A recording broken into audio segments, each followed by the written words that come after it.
నమస్తే మన Andhra Telangana mart 24 news కి స్వాగతం. నా పేరు దేవి. నేటి వార్తలు. మొందా తుఫాన్ చర్యలు ప్రజలంతా సురక్షితంగా ఉండాలని, మొందా తుఫాన్ తీవ్రతను దృష్టిలో ఉంచుకొని ప్రజల ప్రాణాలను ఆస్తులు రక్షించేందుకు అన్ని స్థాయిల్లో ముందస్తు చర్యలు తీసుకోవాలని కొత్తపేట నియోజకవర్గం ఎమ్మెల్యే బండారు సత్యానందరావు తెలిపారు. రావులపాలెం మండలం రావులపాడు కొత్తపేట మండలం వానపల్లి శివారు సంగంపాలెం పునరావాస కేంద్రాలను ఆర్డీఓ శ్రీకర్తో కలిసి పరిశీలించిన ఎమ్మెల్యే ప్రజలంతా సురక్షిత ప్రాంతాల్లో ఉండాలని సూచించారు. కొత్తపేట నియోజకవర్గంలో మొత్తం 111 పునరావాస కేంద్రాలు సిద్ధమయ్యాయి. రావులపాడు కేంద్రంలో నంద్యాల జిల్లాకు చెందిన 90 కుటుంబాలు ఆశ్రయం పొందుతున్నాయి. పునరావాస కేంద్రాల్లో ప్రజలతో భోజనం పంచుకున్న ఎమ్మెల్యే శిథిల ఇళ్లలో ఉన్నవారు వెంటనే సురక్షిత ప్రాంతాలకు తరలి వచ్చారని పిలుపునిచ్చారు. ప్రాణ, ఆస్తి, పశు నష్టం జరగకుండా ప్రతి ఒక్కరూ బాధ్యతగా వ్యవహరించాలని, ఎవరికైనా సహాయం అవసరమైతే నన్ను నేరుగా సంప్రదించవచ్చు అని ఎమ్మెల్యే బండారు సత్యానందరావు స్పష్టం చేశారు.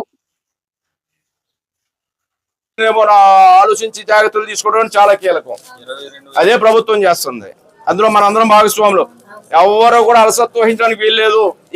ఏ అధికారులు కూడా ఎక్కడ ఈ యొక్క చర్యలు తీసుకోవడంలో అలసత్వం వద్దనేది క్లియర్గా చెప్పండి. మీరే స్పెషల్ ఆఫీసర్ మండలానికి ఒకసారి నోటీస్ చేయండి. 22,000 కుటుంబాలు సార్ మనకి. దాంట్లో 141 గుడిసెల్లో ఉన్న వాళ్ళందరికీ కంటిన్యూగా ఫాలోఅప్ చేసి వాళ్ళని సేఫ్ ప్లేసెస్ కి తీసుకెళ్తున్నాం సార్. అదే మెయిన్. 13 జేసీబీలు పెట్టుకున్నాం సార్. 3 ఏమో ఈ కోసే సామిస్టులు పెట్టుకున్నాం. తర్వాత ట్రాక్టర్లు 14 పెట్టుకున్నారు సార్. శానిటేషన్ మెటీరియల్ అంతా కూడా చెప్పారు. నిన్న నేను కాన్ఫరెన్స్ పెట్టాను. మీ అందరూ మీరు మాట్లాడారు కదా, మీరు మాట్లాడారు కాన్ఫరెన్స్ లో. మన వాళ్ళు చెప్పారు బాగానే ఉంది, అంతా ప్రికాషన్స్ అన్ని మనకు బాగున్నాయి. ప్రధానంగా 42 సెంటర్లు పెట్టారు ఈ మండలంలో. ఈ 42 రిలీఫ్ సెంటర్ లో కానీ మనకి వచ్చి వాళ్ళు ఏమో ఎవరికాళ్ళు వాళ్ళ సొంత ఇళ్ళకు వాళ్ళ బంధువుల వర్గాలకి వెళ్ళిపోతున్నారు. ఉన్న పర్లో ఉన్న మట్టికి అక్కడే, లేకపోతే మట్టికి మనకి ఇక్కడ టెంపుల్స్ కానీ, చౌల్ట్రీస్ కానీ, గవర్నమెంట్ స్కూల్స్ కానీ, గవర్నమెంట్ ఆఫీసులు కానీ, ఇవన్నీ కూడా మనకి ఎవరికి ఏది ఉపయోగించుకుంటానని సిద్ధంగా ఉంచమని. కళ్యాణ మండపాలు, ప్రైవేట్ కళ్యాణ మండపం ఏదైనా సరే, ఏది అవసరం ఉన్నా ఇల్లు అందులో ఉండమనండి. ఎక్కడికైనా ఇబ్బంది వస్తుంది, నీరు నిలబడిపోతుంది, కొన్ని ఇల్లు బాగుండొచ్చు, కొన్ని నీరు నిలబడిపోయి ఉండొచ్చు. అలాంటి ఇబ్బంది ఉన్నా కానీ దగ్గరలో ఏది ఉంటే దాంట్లోకి వెళ్ళిపోండి.